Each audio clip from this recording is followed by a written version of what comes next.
Bonjour à toutes et à tous et bienvenue sur Capture Podcast, le podcast qui vous laisse la chance de répondre à cette question. Pour toi, c'est quoi la vie? Et ce, peu importe ce que vous faites.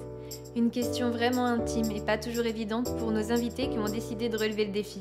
C'est pour eux l'occasion de dire leur vérité, de parler avec leur tripes et surtout leur cœur. Peut-être vous y trouverez-vous ou peut-être vous y perdrez-vous. C'est en tout cas une invitation au voyage qui, nous l'espérons, vous permettra de découvrir de nouveaux horizons. Et vous? Seriez-vous capable de venir donner votre avis sur la vie?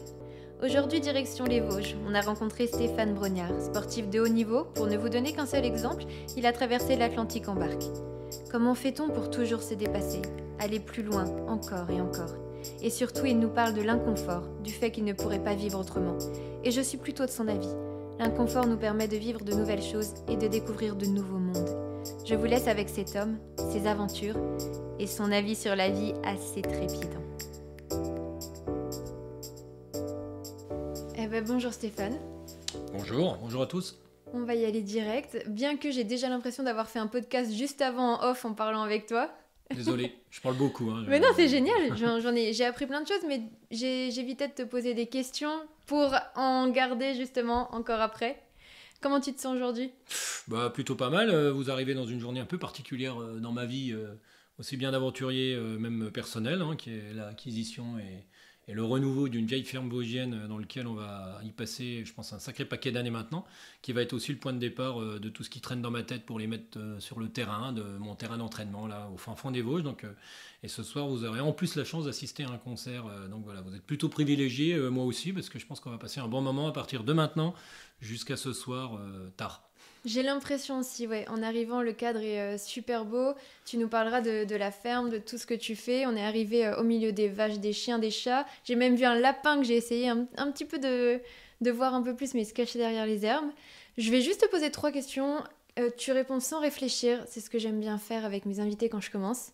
C'est pas très flatteur, on réfléchit quand même des fois. Ouais, mais on va pas mal déjà réfléchir avec la question que je pose depuis longtemps aux gens qui m'impressionnent ou qui m'inspirent. Et là, c'est des questions plus pour moi, pour déconnecter le cerveau. T'es prêt? Ouais. Crêpe ou gaufre? Plutôt crêpe. JO d'été ou JO d'hiver? Hiver. Quelle est la course à laquelle tu penses là maintenant que tu es faite dans ta vie?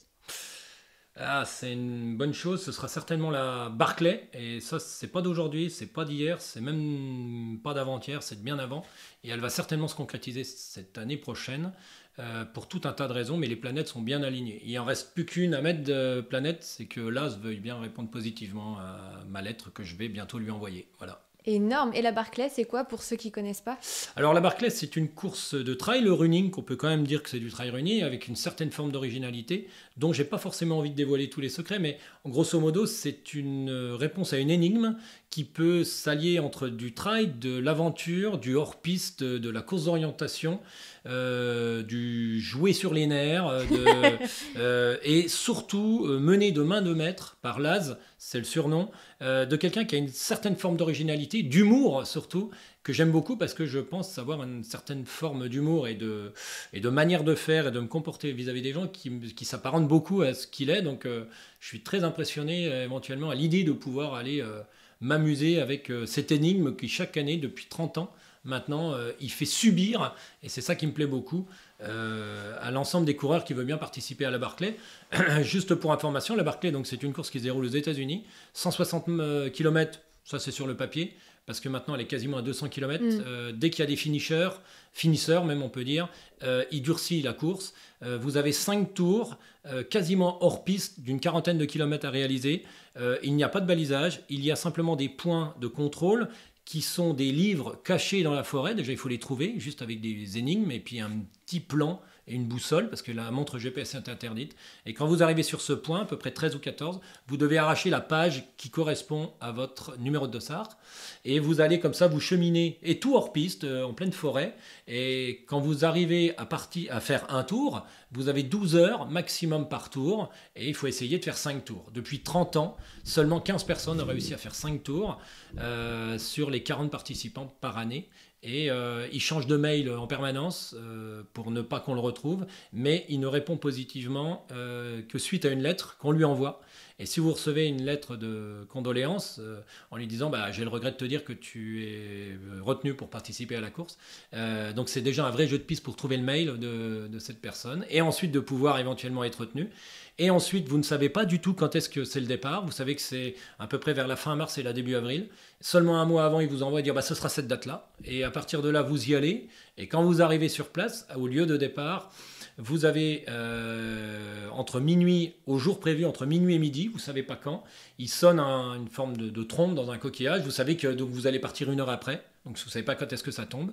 Et à partir de là, au moment où il allume sa cigarette, c'est le départ. Énorme. Et donc vous avez une carte, mais c'est une carte qu'on peut donner à un touriste à l'entrée d'un parc naturel, donc plutôt succinct, avec lequel il a donné le tracé la veille, assez succinct aussi, avec quelques explications en américain, forcément, parce que c'est près de Nashville, et dont vous ne connaissez assez peu, finalement, vraiment ce qu'il explique, parce qu'il part dans des délires, pour donner des indices sur là où se trouve le bouquin caché sous un arbre, une pierre, et comme ça sur le parcours. Et donc vous avez fait un tour, et si vous avez arrivé au bout de 12 heures à être revenu au point de départ, vous avez le droit de repartir pour un deuxième tour, dans le même sens ou dans l'autre, c'est lui qui le décide le jour de la course, mais toujours sur le même parcours.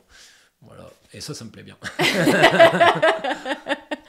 Et bien justement, tout ça, un gars comme toi, farfelu, qui a soif d'aventure, de vie, d'échanges, de rencontres, de solitude aussi, d'après tout ce que tu as pu faire, pour toi, Stéphane, c'est quoi la vie ?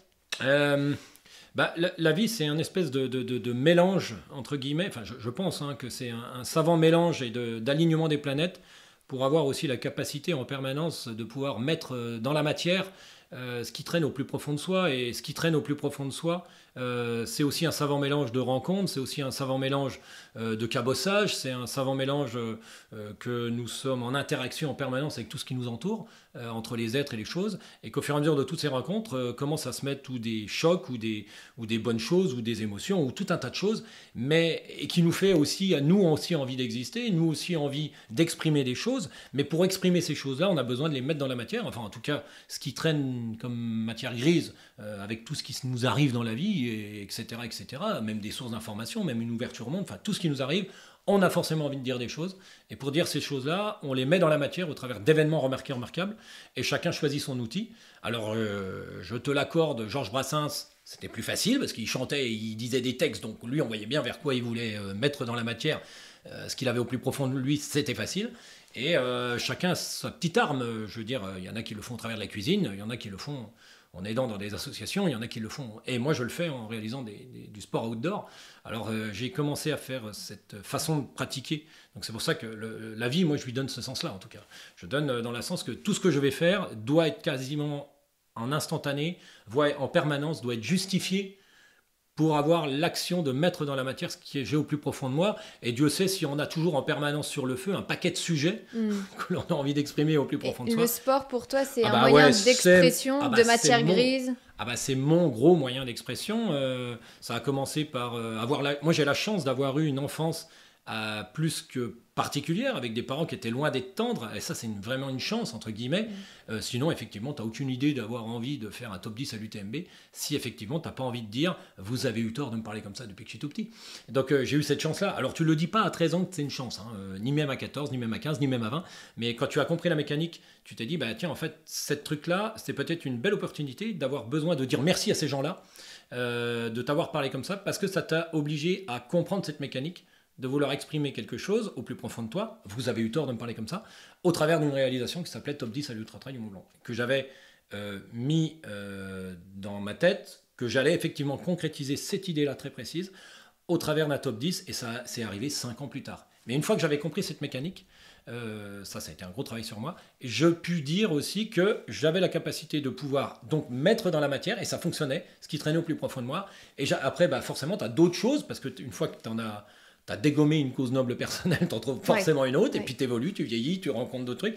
Et effectivement, chaque aventure par la suite, chaque expression corporelle sur le terrain, d'une gesticulation, j'ai pas honte de dire que je gesticule sur les sentiers, ou que je gesticule en mer, enfin bref, peu importe l'aventure, elle a un but très précis d'exprimer quelque chose, et en fonction de ce que je vais exprimer, c'est pas l'inverse, il faut que je trouve la bonne aventure, ou je trouve le bon moyen d'expression. Et donc, On part de ce que je vais exprimer et derrière, on va chercher l'événement remarquable.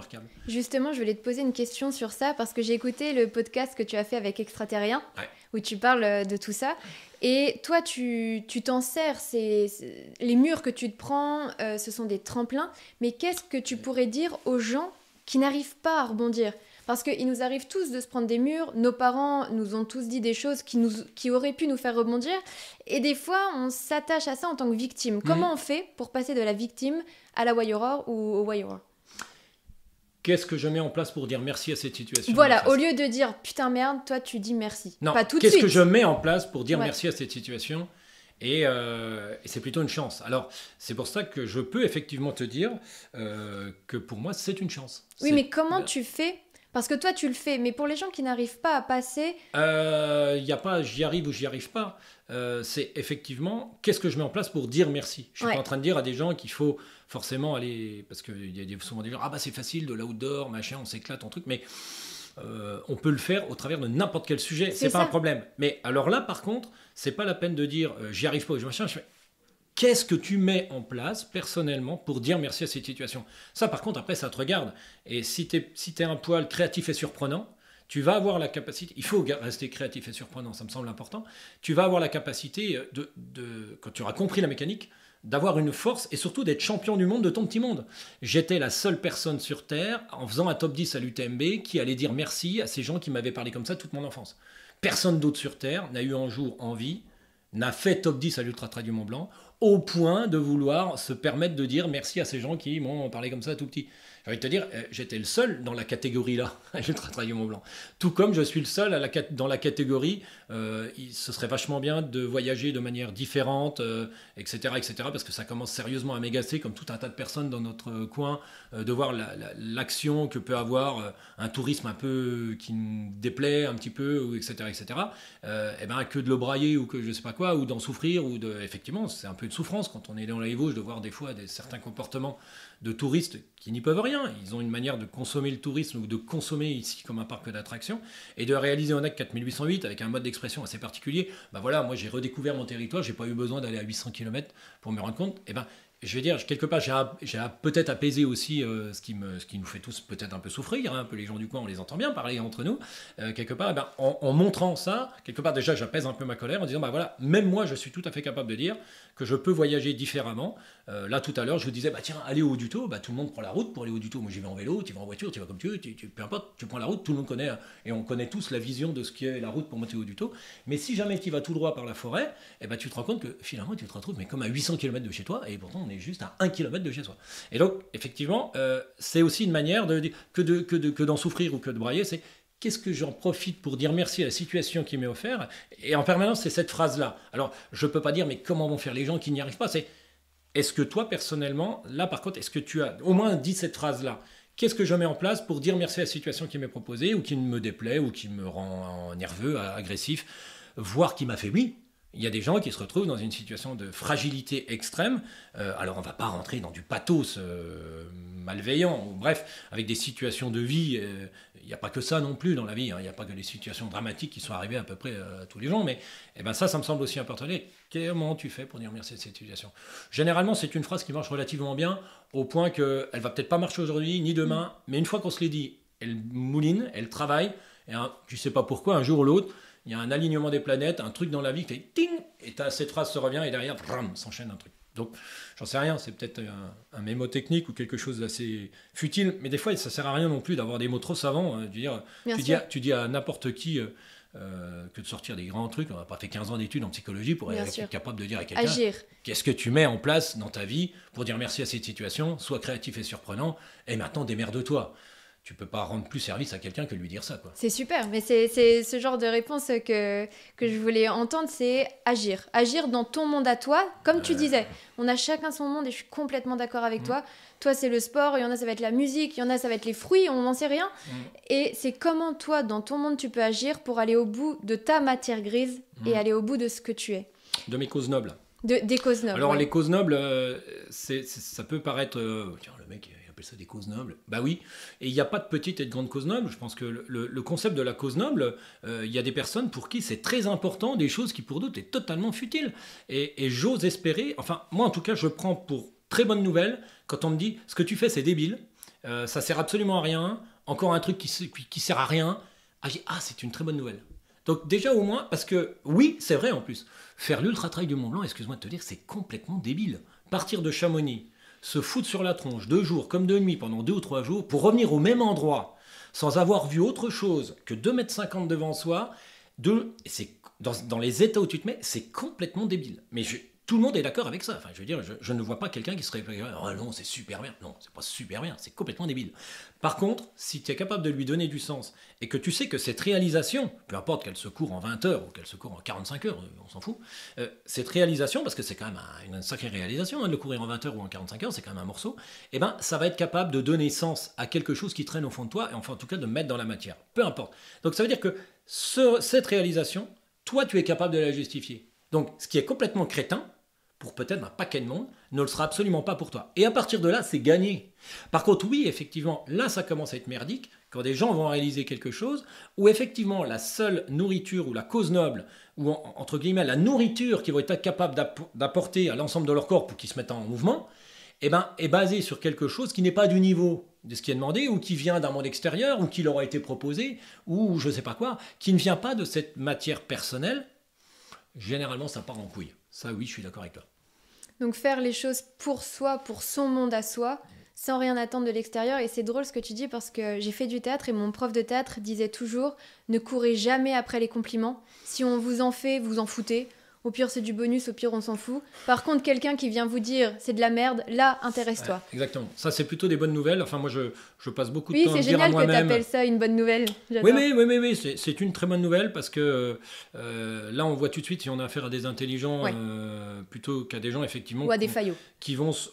alors ça, c'est encore pire. Mais des personnes qui ont effectivement cette notion de flatter leur ego en permanence et on est dans une société où finalement, on passe notre temps à vouloir flatter nos égos. Hein. Je veux dire... quand même pas oublier qu'on est actuellement dans une société qui va imaginer que tu es quelqu'un de mieux parce que tu as une dizaine de milliers d'abonnés sur ton compte Instagram plus qu'un autre et on va juger de la qualité d'une personne au travers de ça. Enfin, je veux dire, il faut quand même pas... on peut rigoler d'un paquet de situations sur Terre. On en est quand même arrivé là, faut pas l'oublier. Donc ça, quelque part, et les drames qui vont avec, parce qu'effectivement, on ne voit que les papiers glacés et puis quand celui-là ou celle-là y est passé, entre guillemets, c'en est un autre qui a pris le relais et qui est toujours dans la même démarche. Donc on peut rire de beaucoup de choses, mais on peut déjà aussi imaginer qu'effectivement, on est aussi dans des situations à l'heure actuelle de gens qui vont se batailler pour un paquet de milliers ou pas, de plus ou de moins. Enfin, en tout cas, ils vont mettre des curseurs de jugement.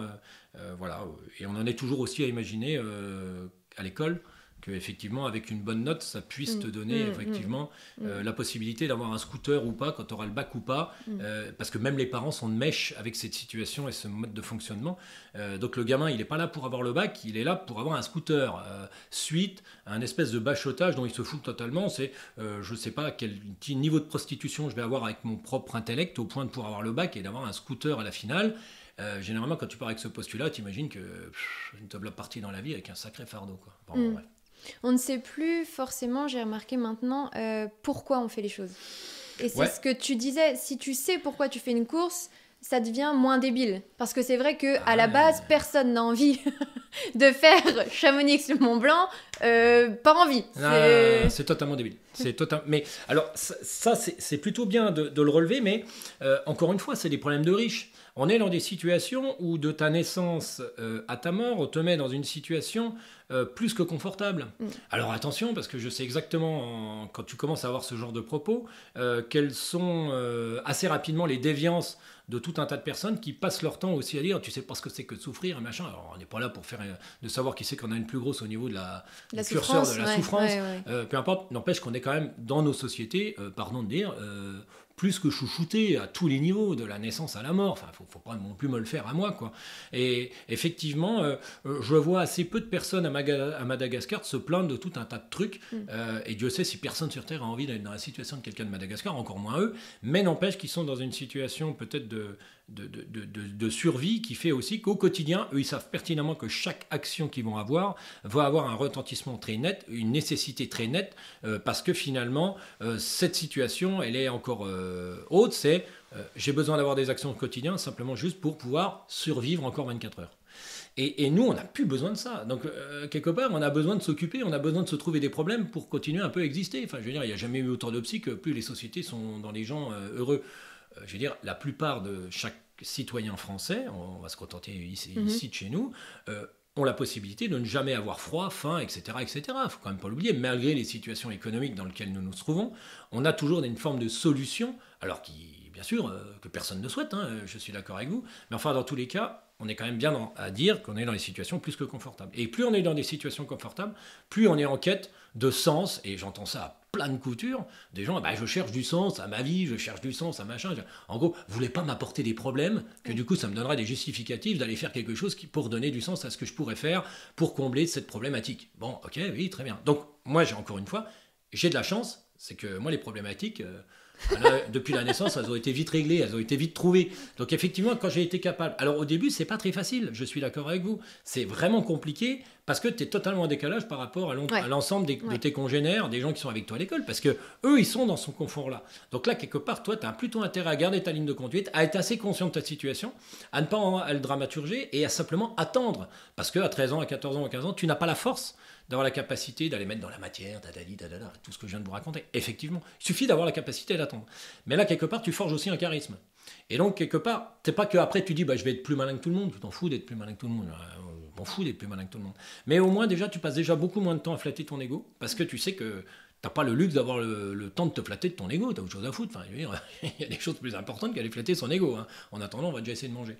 Et puis à partir de là, effectivement, quand tu deviens adulte et que tu as un certain confort, tu te rappelles aussi de certaines choses qui te permettent aussi d'avoir cette force-là.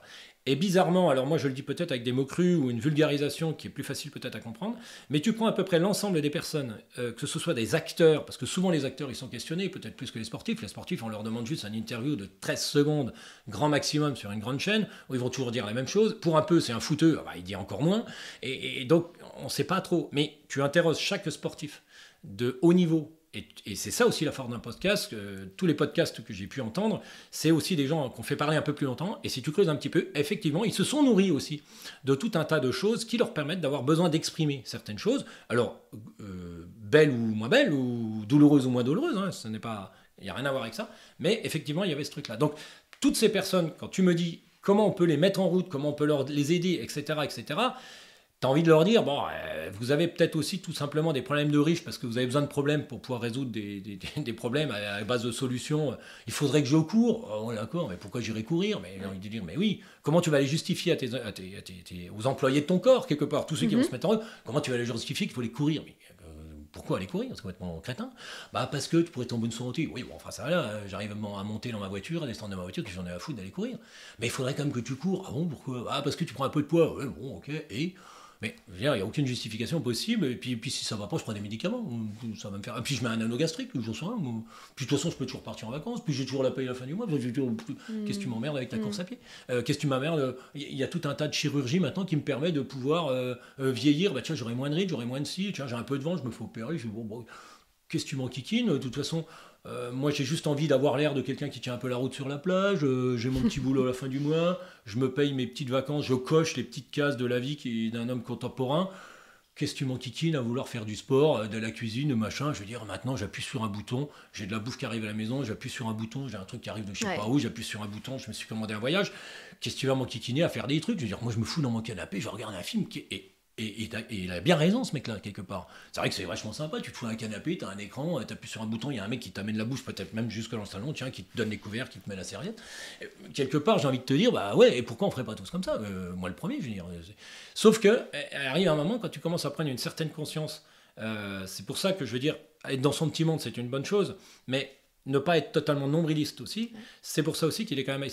Enfin, je pense qu'il est aussi très important d'avoir aussi les pieds sur terre. Et ça, c'est pas évident à faire comprendre que actuellement, dans un monde occidental, on est un peu comme les pieds de tomates, on est tous à 1,50 m du sol, nourris avec des substrats qui voient même pas la terre, quoi. Je veux dire, il faut quand même pas oublier qu'il y a tout un paquet d'êtres humains à l'heure actuelle, mais c'est aussi la manière aussi qu'on les a mis, qui ne savent vraiment plus ce que c'est que d'avoir les pieds sur terre. Ça paraîtrait con ou cucu, je suis désolé, mais c'est quand même la réalité. Je suis complètement d'accord avec toi parce que on parle d'avoir son petit monde, de prendre soin de soi pour pouvoir prendre soin des autres. Alors je suis ok avec ça, mais il y a un truc qui me fait peur aussi en ce moment, c'est que j'ai l'impression que les gens ont pris ça au pied de la lettre. Ils prennent vraiment soin de leur petit monde, il n'y a pas de souci.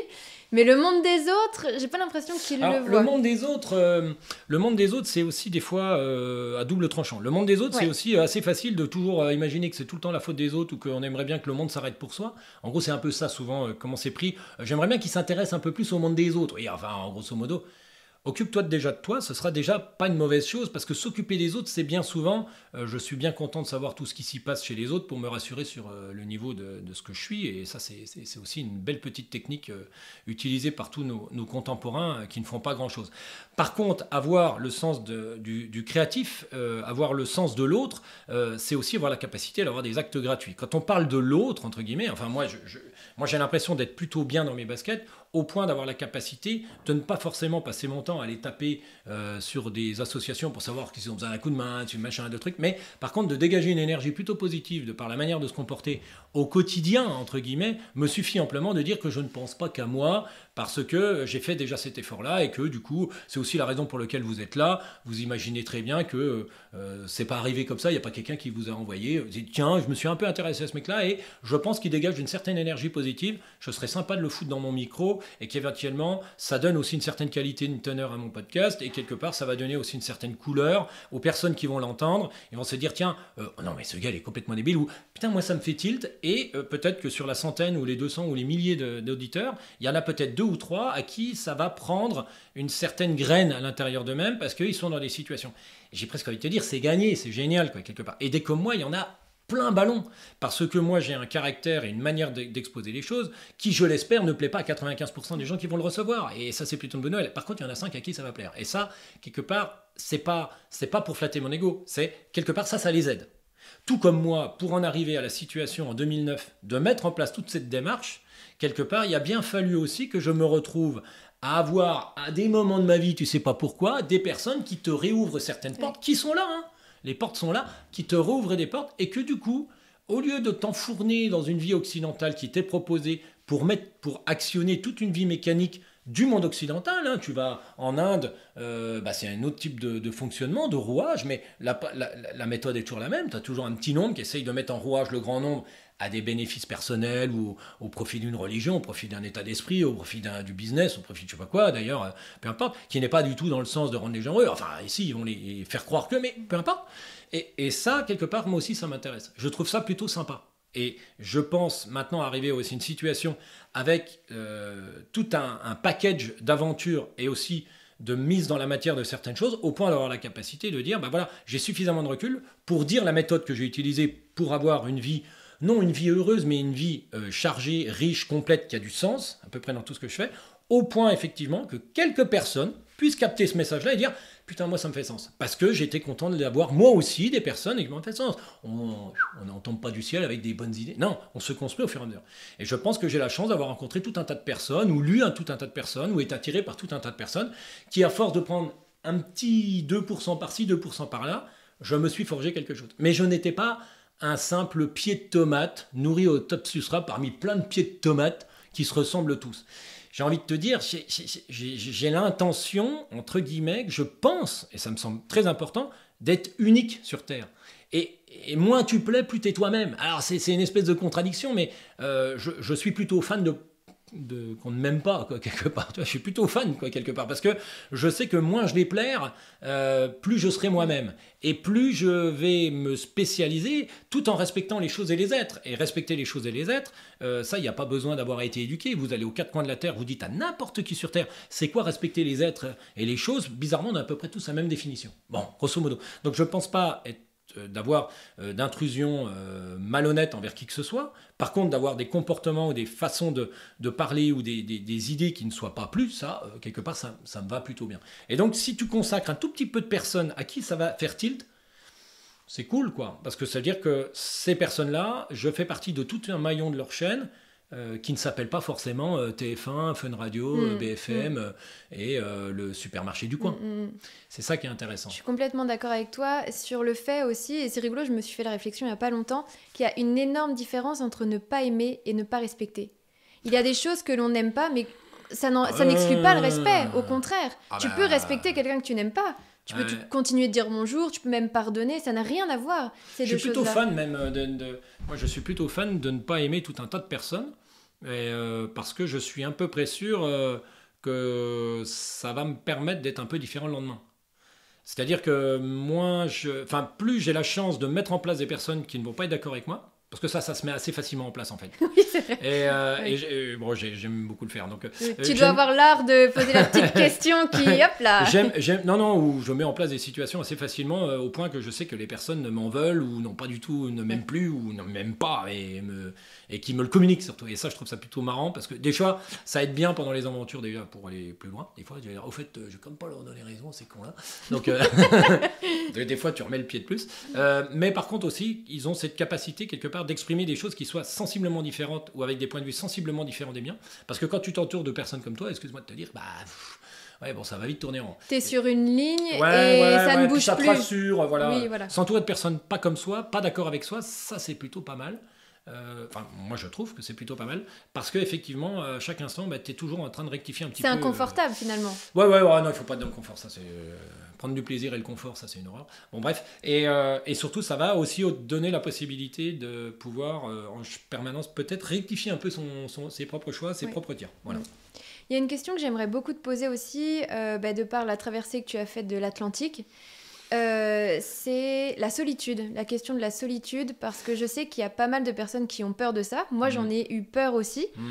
Et finalement, c'est dans les moments de solitude où tu profites le plus du moment présent.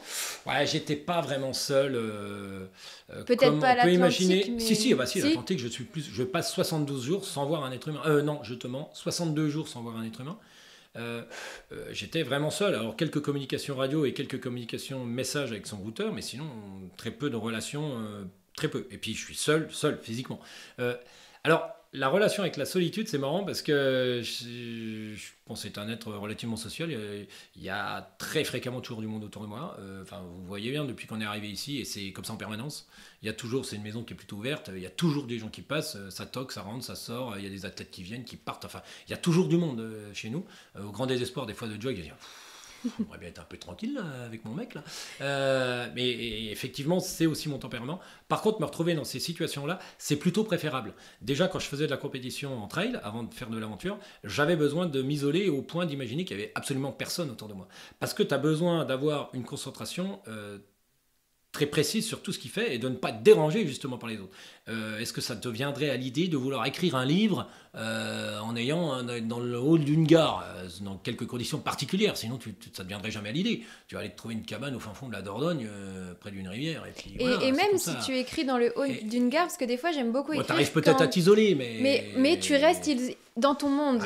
Tu parles avec personne. Donc quand tu es au milieu de l'Atlantique, j'ai envie de te dire, effectivement, il y a tellement... il n'y a aucun moment où tu as l'opportunité de dire « Ah mais merde, j'irais bien boire un coup avec les potes là ». Tu peux pas. Tu ne peux pas. Enfin, je veux dire, ça te vient même pas à l'idée d'avoir autre chose comme type de concentration. Et surtout, assez rapidement, si tu t'en vas. Enfin, il y a quand même deux composantes qu'il faut quand même bien imaginer dans ce que nous sommes.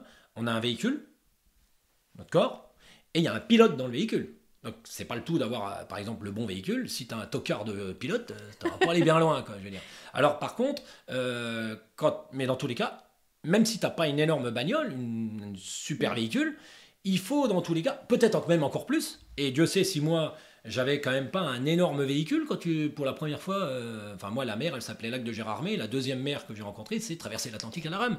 Donc excuse-moi de te dire que le véhicule, je l'ai préparé tant bien que mal, mais le véhicule il est loin d'être capable d'appréhender de ce qu'est vraiment la mer, surtout pour 70 jours. Quoi. Donc tu as intérêt à avoir un pilote qui soit présent, mais à chaque instant, il peut pas rater le moindre truc. Si le pilote n'est pas dans la voiture, si le pilote est sur Terre, si le pilote est en train de discuter, si le pilote n'est pas là, je veux dire, si la tête et le corps sont pas au même endroit, ça finit mal. Donc j'ai envie de te dire que même des fois, souvent je recevais des messages du routeur, il me dit mais tu réponds pas, mais j'ai envie de lui dire mais Je pourrais répondre, je veux dire, le bateau avait l'air stable. Je sais très bien, je me suis fait avoir une fois ou deux, tu vois, qu'il faut tout le temps avoir le pilote dans la voiture, bien les vitres fermées, l'autoradio éteint, pour être sûr, à 130 km/h, est-ce qu'il te viendrait l'idée d'aller taper un SMS? Est-ce qu'il te viendrait de prendre une conversation? Est-ce qu'il viendrait d'ouvrir la fenêtre, de discuter avec la voiture qui est à côté de toi? En aucun cas, quoi. Je veux dire, foutez-moi la paix, quoi. Je suis à 130 km/h sur une toute route départementale, quoi. C'est un peu ça, quoi. Donc, effectivement, quand tu es dans l'Atlantique, tu es comme ça. Donc, à aucun moment tu peux souffrir de la solitude. Tu vas souffrir de la solitude, effectivement. Tiens, on faisait référence dans notre conversation avant le podcast de Sylvain Tesson. Sylvain Tesson, tout seul, en voyage immobile, dans une cabane, pendant 6 mois, au bord du lac Baïkal. Là, on est dans autre chose. Là, on peut souffrir de la solitude. Alors, je ne sais pas s'il y a une coïncidence entre la solitude qu'il avait prévue et les bouteilles de vodka qu'il avait semées autour de la cabane en arrivant sur son voyage, mais en tout cas, effectivement, là, on peut parler de souffrir de la solitude. Moi, j'ai l'avantage d'être dans un mouvement permanent, donc d'avoir des tic-tics en permanence qui viennent me taper dans tous les sens, avec des boutons interrupteurs dans tous les sens qui me font devoir réagir à quelque chose. Je suis occupé. C'est-à-dire que le niveau de préoccupation et le niveau d'occupation n'est pas ma maison est finie, je suis pépouze, il ne se passe plus rien, c'est hyper calme. Et là, tu commences à gamberger. Là, tu commences à appeler les potes, tu ne veux pas venir manger ce soir et compagnie. Là, tu souffres de la solitude. Tu ne souffres pas de la solitude quand tu fais de l'aventure. Je pourrais partir 6 mois, 2 ans, 10 ans en aventure. Tu n'as pas le temps de souffrir de la solitude. Ou auquel cas, quand tu t'arrêtes, tu es presque content. Parce qu'il y a des moments où je me suis carrément arrêté de ramer parce que j'entretiens le bateau, parce que je fais une lessive, parce que je prends soin de mon corps, parce que je ne sais pas quoi. Tu ne peux pas avoir un brin de dire c'est quand que ça s'arrête ce bordel, j'en ai vraiment marre et tout. Puis j'ai envie de revoir mes amis et tout. Non, je dois me tirer de là. Et c'est ça aussi qui est agréable. Ça veut dire que à aucun moment, tu dois avoir la possibilité actuellement sur Terre de te retrouver dans une situation d'inconfort. Enfin, excuse-moi de te dire, à moins d'être complètement fada peut-être comme moi, sinon, qu'est-ce que tu vas aller te foutre dans une merde pareille? Mais ça va pas ou quoi? Et bien justement, encore une fois, je ne pense pas avoir véritablement de crédit quand je suis en conférence pour expliquer tout un tas de choses à des entreprises ou à des gens avec l'équipe qui était restée à terre, etc. Et dans tout ce que je développe aussi au travers de ce que je fais, sans avoir été capable de vivre ces moments-là et de se rendre compte que oui, effectivement, je vois bien la situation dans laquelle sont mes contemporains, qui sont soi-disant dans un confort et tout ça. Et effectivement, on en arrive dans nos sociétés à avoir tellement de confort que les gens s'ennuient. Et c'est quand même fou, quoi. C'est quand même fou qu'on me pose cette question, parce que va demander à un agriculteur, on n'est pas obligé d'être aventurier, enfin voilà, va demander à un agriculteur. Il reste encore des agriculteurs. Enfin, des agriculteurs avec un grand A. Hein. Oui, je ne te parle pas d'un chef d'entreprise en costard derrière un ordinateur en train de passer du temps sur la bourse et éventuellement d'aller faire marcher des machines toutes seules, voire faire marcher des vaches toutes seules avec juste un code-barre autour du cou et juste des bâtiments avec des livreurs qui amènent des trucs, pareil, des pieds de tomates à 1,50 m du sol. Non, je ne te parle pas de ça, je te parle d'un agriculteur. Quelqu'un qui vit du pastoralisme quelque part, de quelqu'un qui du matin au soir a besoin de se lever à 5 h du matin et a la nécessité de se coucher avec la lune qui naît pour pouvoir subvenir à ses besoins, pour pouvoir tout simplement vivre. Et il n'est pas en train de faire un boulot, ce mec-là, il est simplement en train de vivre. Bref, et si pécuniairement ça lui ramène 2-3 trucs qui lui permet effectivement de pouvoir embellir un peu sa vie, tant mieux, et si c'est pas le cas, et il est toujours en train de... Va demander si à ce mec qui passe ses journées entières tout seul, un vacher dans les Alpes, t'as pas besoin d'être aventurier à traverser l'Atlantique, un mec qui s'occupe de quelques animaux en estive, en plein été, tu vas dire, est-ce que tu t'ennuies? Pourtant le mec, t'as l'impression qu'il passe des heures assis sur un caillou en train de regarder les brebis, va lui demander à ce mec-là s'il s'ennuie, mais il va dire, mais tu rigoles ou quoi? Tu vois un peu, même quand je suis là quelques heures, je peux te dire que chacune, je sais quel type de comportement ce petit groupe de moutons va avoir et tout. Enfin, il est dans un truc. Mais le monde occidental est tellement bombardé de grands 8, de manèges en permanence. Même maintenant au travail, il faut avoir en permanence des sollicitations parce que cette excitation que le corps presque a besoin d'avoir, ces intérêts au quotidien a l'agriculteur ou l'aventurier dans ses aventures, l'occidental ne les a plus parce qu'on l'a mis dans un tel niveau de confort qu'il n'a plus, et il va chercher des excitations quelque part pour quand même continuer à vivre, parce que sinon il a l'impression que c'est juste devenu une feuille de papier sur un bureau. Donc non, tu t'ennuies pas.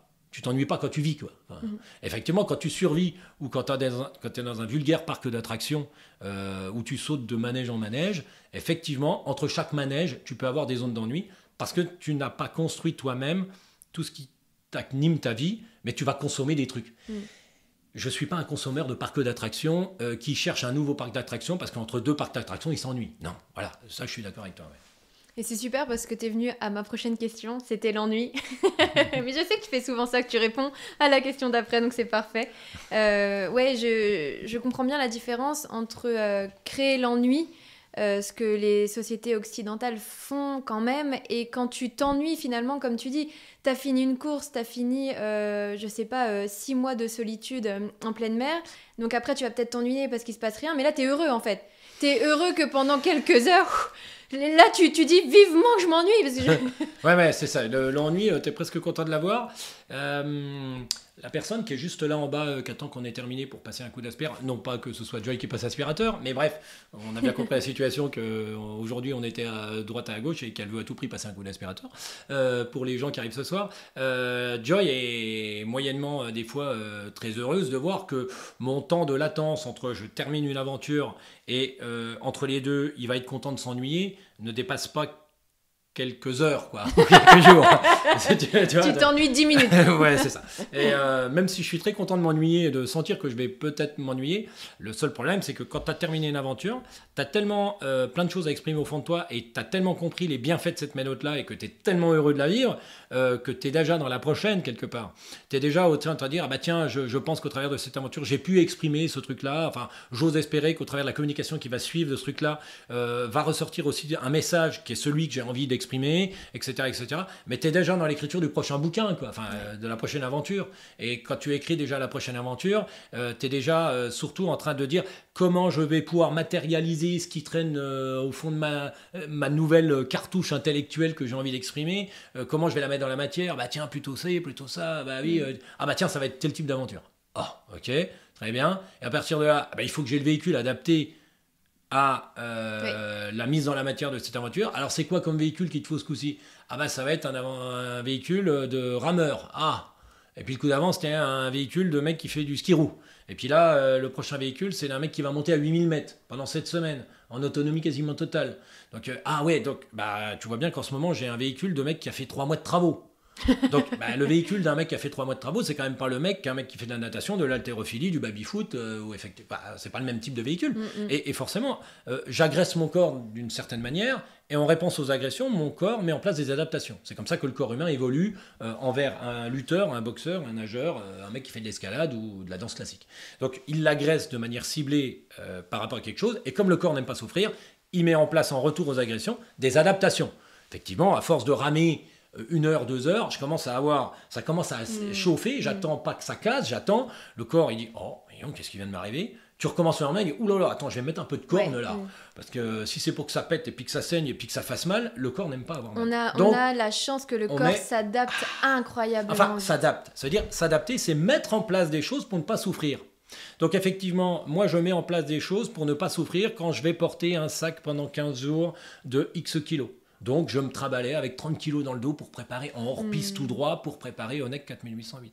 Quand j'avais besoin d'être un corps de rameur, je ciblais les agressions au point de l'obliger à mettre des adaptations parce que je suis comme tout le monde, je refuse et je n'aime pas souffrir, à moins d'être maso. À ce moment-là, il y a des boîtes de nuit à coups de barbelés rouillés à Paris qui existent pour ça. Pas obligé de t'emmerder à aller faire ça, tu vois. Oui, qu'est-ce qu'on s'emmerde.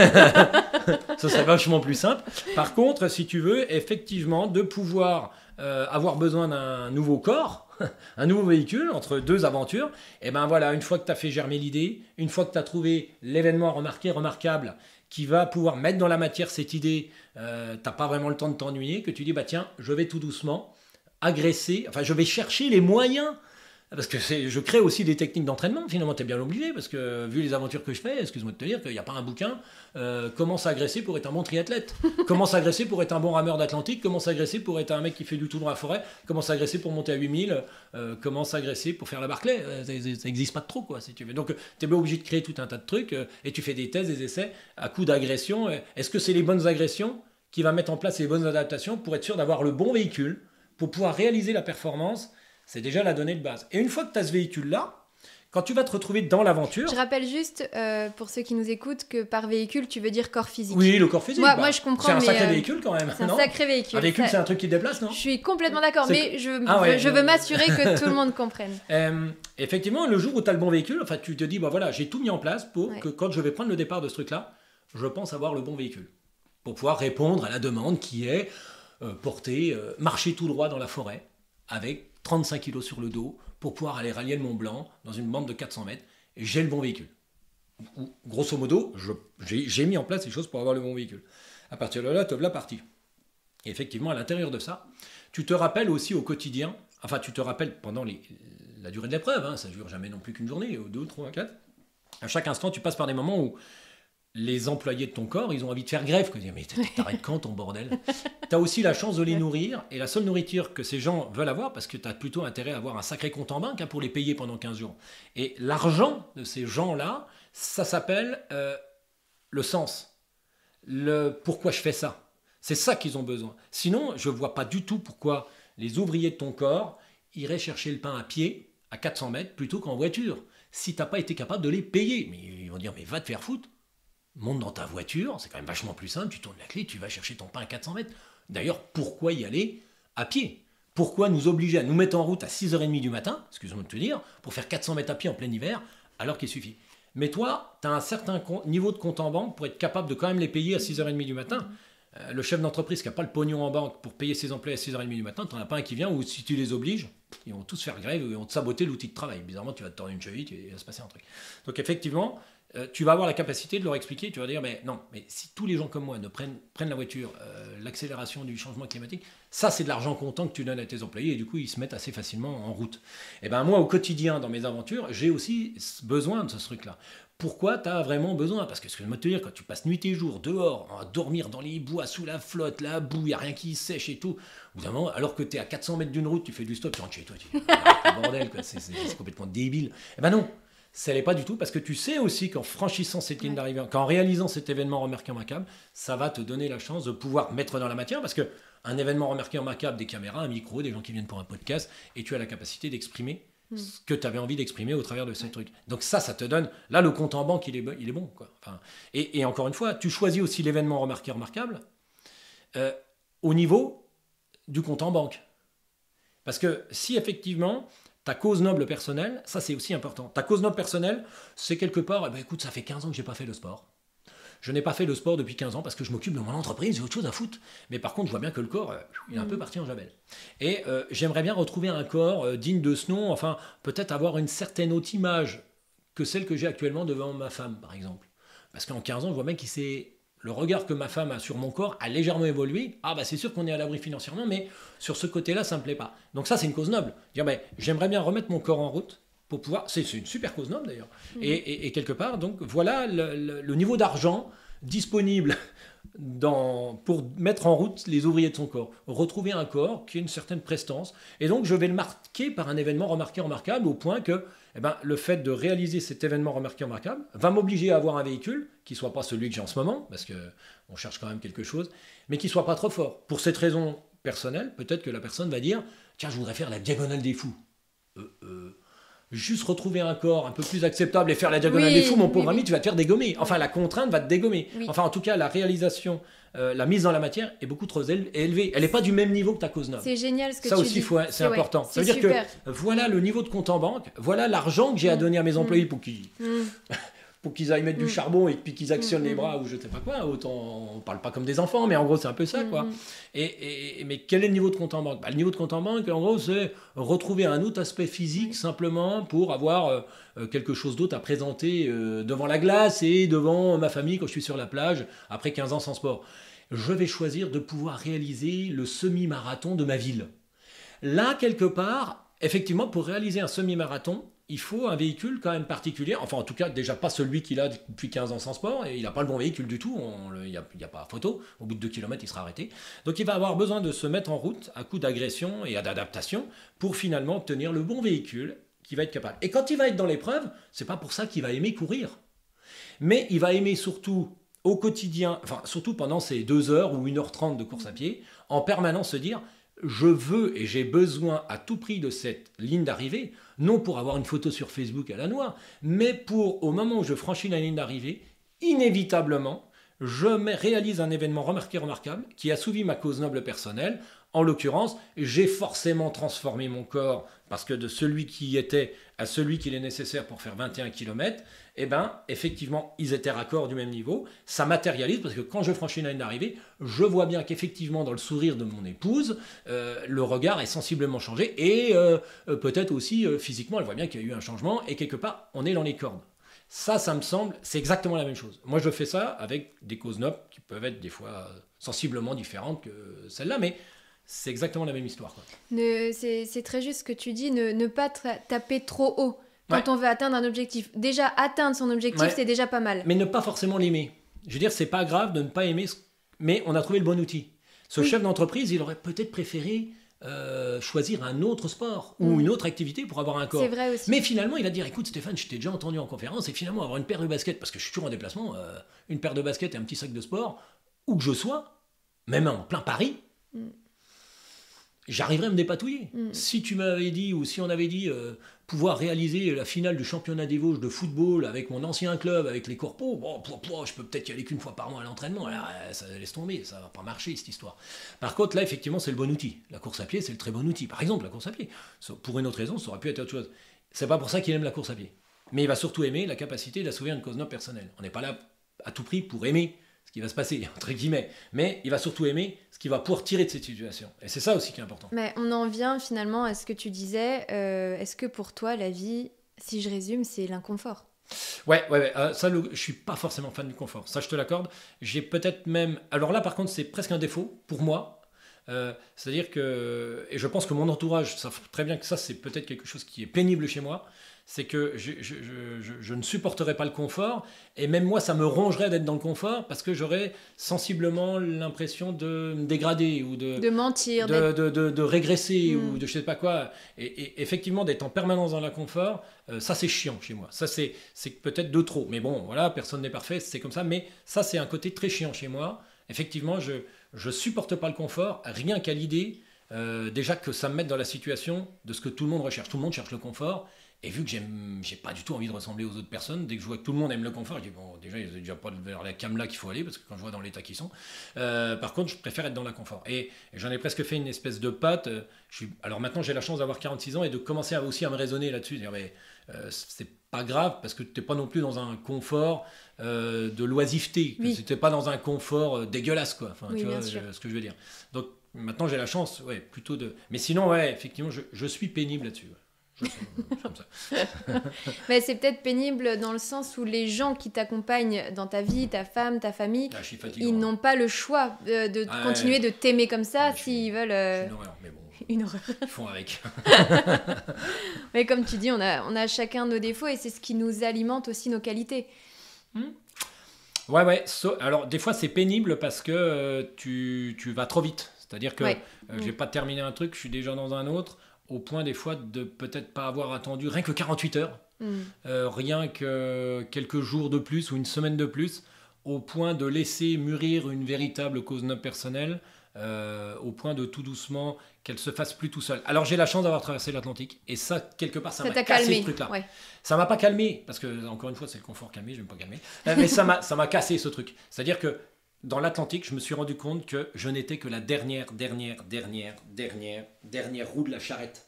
Oui.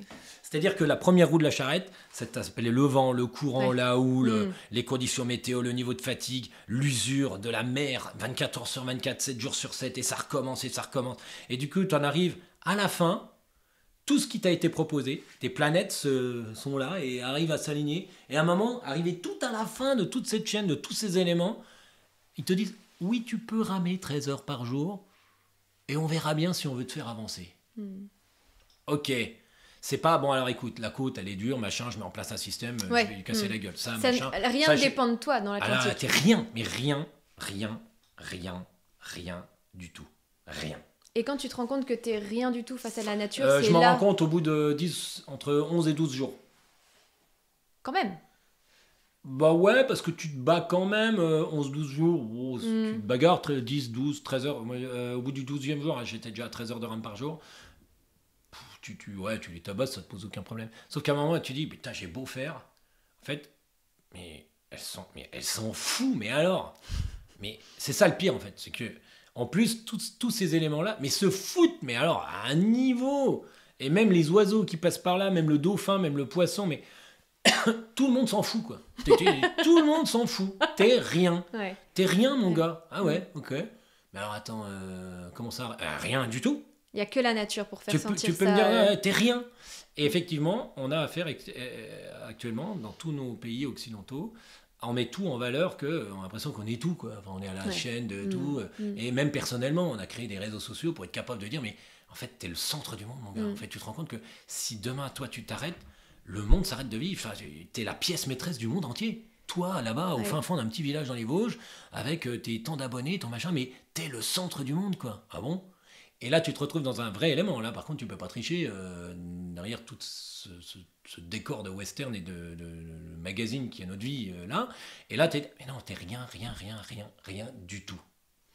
Et donc voilà, donc moi maintenant que j'ai vécu ça, mais j'ai pas envie de le rabattre à tous les gens que je vais croiser dans la rue. Le mec il est hyper pénible, bon bah l'autre ça y est, il a traversé l'Atlantique, il va nous sortir des discours. Non, pas mais le rabattre, effectivement, j'ai vécu ce moment-là. Et puis c'est vrai que j'ai eu la chance de vivre ce moment-là aussi, alors à une échelle moindre, mais j'ai fait de la plongée en Australie, j'étais à 12 mètres. Et là, j'ai eu cette pensée-là, je me suis dit, si je retire mon oxygène. T'es rien. Et j'ai regardé autour de moi, parce qu'en plus les autres étaient partis je sais pas trop où. Donc déjà, t'as les paliers. Quand t'es à 12 mètres, t'as les paliers. Donc tu peux pas remonter comme tu veux. Et moi, je savais pas du tout comment remonter seule. Donc fallait que j'attende le guide qui était allé rechercher quelqu'un. Et je me suis retrouvée face à cet immense océan et à perte de vue. Et là, je me suis dit, waouh, Victorine, mais tu n'es tellement rien avec ton petit bout d'oxygène dans la bouche. On n'est rien. Bon, après, c'est pas grave, hein, mais c'est rien. Ça aussi, tout ça, et ben encore une fois, tout ça construit au point d'avoir, encore une fois, une pierre de plus à être capable de proposer à l'édifice des propos que je puisse tenir au travers des questions que tu me poses, au travers du livre qui, tant bien que mal, va réussir à mettre un point final à tout ce que j'ai envie de raconter dans le livre, enfin, surtout à l'articuler correctement, sans être, je sais pas, en étant clair, en étant déplaisant, ou en étant trop... Enfin, ce que j'ai envie que ce soit. Bref, et tout ça, encore une fois, c'est une pierre à l'édifice. Et comme toutes les pierres à l'édifice, ça permet aussi d'avoir une certaine densité pour être capable de le transmettre, parce que ça aussi, c'est important. Il me semble aussi important de le vivre, mais il semble surtout important de le transmettre. Complètement. Et des comme moi, il y en a des millions. C'est ça, en fait. Alors peut-être que moi, qui suis qu'un tout petit truc là-bas en bas, alors il y en a qui sont un peu plus bas, un peu plus haut, sans hiérarchie aucune. Chacun fait un peu des choses à son image, mais encore une fois, il y a des gens qui ne médiatisent pas forcément certaines réalisations, qui peuvent s'appeler, être capables de pouvoir mettre dans la matière, dans des choses qui peuvent paraître bénignes, d'une vie de famille, etc., etc., mais la construction intellectuelle est exactement la même. Alors les miennes, elles se voient parce que c'est au travers d'événements qui sont médiatisés, et que je médiatise aussi, hein, il faut être clair, quoi. Mais il y a des gens qui, au quotidien, réalisent des choses avec la même méthode, sans vraiment le savoir, sans avoir besoin de blablater ou de raconter des trucs devant un micro ou dans des bouquins ou dans des émissions, mais qui le vivent de façon intensément. Et ça aussi, faut pas oublier aussi que ça, certaines personnes disent, ah, tu vois, l'autre là-bas qui se la raconte à faire des podcasts, ben, il est bien gentil, quoi. Mais moi, en fait, sans le vouloir, je vis exactement la même chose en étant capable de pouvoir réaliser certaines choses avec ma vie de famille d'un enfant handicapé. Je sais pas, je dis n'importe quoi. Et en disant tout ça, je pense forcément, par exemple... à Baptiste et Émilie, qui habitent juste au-dessus de la maison, hein, Baptiste et Émilie André, qui ont un enfant autiste, qu'ils ont décidé, Émile, pour qui je ramène d'ailleurs un petit peu tous les vendredis matins, qui ont décidé aussi de vouloir scolariser leur enfant d'une manière un peu particulière, et qui sont là-dedans, mais au quotidien. Et eux, ils font pas des émissions de podcast, c'est tout un bazar. Et eux, ils le vivent plein pot tout le temps, quoi. Et donc, tout ça aussi pour dire qu'effectivement, au travers de ce genre de choses, ça met aussi en lumière, enfin, j'ose espérer, que ça mette en lumière et que ça transmette à tout un tas de personnes. Non pas de dire faites pas comme moi, c'est complètement nul, faites surtout pas comme moi d'ailleurs, non. Mais ayez cette construction intellectuelle et appropriez-vous-la, et peut-être que des fois d'intellectualiser une manière de faire, et ben on trouve que la réalisation est beaucoup plus belle. Parce qu'il y a des gens, ils font des choses, mais ils la trouvent pas belle, ou des fois c'est machin, parce qu'ils l'ont pas intellectualisé. Et une fois que moi j'intellectualise tout ce qu'on vient de dire là depuis une heure, c'est très intellectualisé en fait, alors qu'on parle que de sport, hein, de gesticulation sur un bout de sentier, bon pardon, mais il n'y a rien de glorieux à ça. Mais par contre, je le détranche dans la tête, je l'intellectualise. C'est ce que tu en fais. Exactement. Et ben je pense qu'il y a tout un tas de personnes qui vont se rendre compte au travers de cette émission que effectivement, eh ben, eux aussi le vivent, mais peut-être des fois moins bien, ou le fait de l'intellectualiser, ils vont le vivre beaucoup mieux, voire ils vont le sublimer. Et ça me semble chouette aussi, quoi. Eh ben, merci beaucoup Stéphane. Merci. C'était une super interview, c'était riche de savoir que chacun et chacune peut garder son monde et qu'avec son monde, il faut tout simplement agir, sortir du confort de son monde, donc aller visiter un peu ailleurs ce qui se passe. Et je te laisse le micro pour le mot de la fin, la phrase de la fin, ce que tu veux. Ouais, alors le mot de la fin, j'en étais presque avec ce qu'on vient de dire sur la dernière intervention en parlant de Baptiste, c'est toujours aussi penser, je pense, au travers de toutes ces émissions-là, penser à l'ouverture. Et moi, c'est vrai qu'au travers de toutes les aventures que je fais souvent seul, que j'espère profitent des fois, il y a des gens par simplement... C'est une évasion pour eux, il y en a d'autres, c'est une façon de réfléchir, il y a des autres, c'est carrément une inspiration. Et c'est vrai que même maintenant, j'essaye aussi de le transmettre. Alors, je le transmets dans mon métier, d'accord, au travers de tout ce que je fais. Mais maintenant, j'essaye aussi de le transmettre davantage grâce à Joy, qui va faire aussi tous les montages et les mises en images, autres qu'une photo sur Instagram, etc. Et tous les nouveaux reportages, notamment sur le Honeck, notamment sur les aventures qui vont venir, vont avoir aussi pour vocation de pouvoir ouvrir. Voilà, je m'octroie aussi maintenant du droit de m'entraîner peut-être parfois moins par période, pour peut-être plus avoir la capacité d'aller dans une école primaire, parce qu'à 46 ans, on a l'obligation de transmettre. Quand on a 30, on est plein ballon dans une pleine bourre pour toucher les étoiles, pour avoir du crédit dans sa méthode, ou en tout cas conforter sa méthode. Et là maintenant, j'ai vocation à ouvrir, et même d'aller même plus loin, c'est-à-dire que de le montrer sur le terrain au travers d'aventures physiques, sportives. Je le fais maintenant au quotidien, et vous êtes tous là, toute l'équipe, aussi témoins qu'on est dans un univers, dans une maison, avec certaines façons de se comporter sur la rénovation, et aussi même sur la possibilité d'aller fabriquer des éléments qui vont recouvrir cette maison, qui vont être faits d'une manière aussi particulière, encore une fois avec cette notion de choses qu'on a envie de développer au plus profond de soi. C'est-à-dire que oui, effectivement, consommer des matières digestes pour l'environnement, ça me semble un problème essentiel et qui me ronge au quotidien à 45 ans. Avoir la capacité de dire qu'on utilise des matériaux autour de chez soi, que quand ils vont mourir, ils vont retourner à la terre, ils vont être de nouveau digérés par une limace ou je sais pas quoi, etc. etc. Et ben, ça veut dire qu'on n'est pas obligé non plus de le faire que par le sport. Ça veut dire aussi que, je resterai aussi là-dessus, ne vous bornez pas, parce que vous êtes coureur à pied, restez coureur à pied. Mais bornez-vous plutôt à trouver les bons éléments, les bons outils et les bonnes réalisations personnelles pour être capable de mettre en lumière ou mettre dans la matière ce qui traîne au plus profond de vous. Et ne vous enfermez pas dans votre activité, soi-disant de prédilection. Je ne pense pas que ce soit une très bonne idée. Voilà, merci. Merci à toi. Hey, j'espère que vous avez apprécié cet épisode et merci d'avoir écouté jusqu'au bout. S'il vous a plu, n'hésitez pas à en parler autour de vous et à nous donner vos retours. Vous pouvez également suivre nos aventures sur Instagram et Facebook. Et si jamais, vous aussi, vous voulez venir au micro de Capture Podcast pour donner votre avis sur la vie ou tout simplement pour échanger, n'hésitez pas à nous contacter en message privé ou par mail. J'espère sincèrement qu'aujourd'hui, vous allez vivre une situation un petit peu inconfortable, juste pour vous rendre compte des autres mondes qui nous entourent. En attendant, prenez bien soin de vous et des gens que vous aimez, et on se retrouve très bientôt pour un nouvel épisode. Ciao!